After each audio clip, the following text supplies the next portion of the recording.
Kasuotan noon, barot saya para sa babae at barong Tagalog para sa lalaki.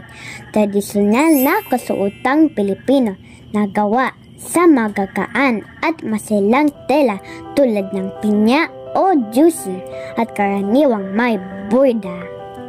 Simbolo ang mga ito ng kultura, disiplina at respeto, kumakatawan sa pagkakakilanlang Pilipino.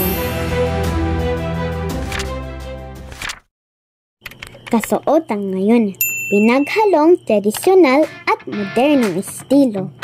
Maraming designer ang gumagamit ng tradisyonal na tela at burda sa makabagong damit o accessories. Popular ang streetwear, high-waist pants, minimalist or eco-friendly fashion, kombinasyon ng global trends at sariling kultura.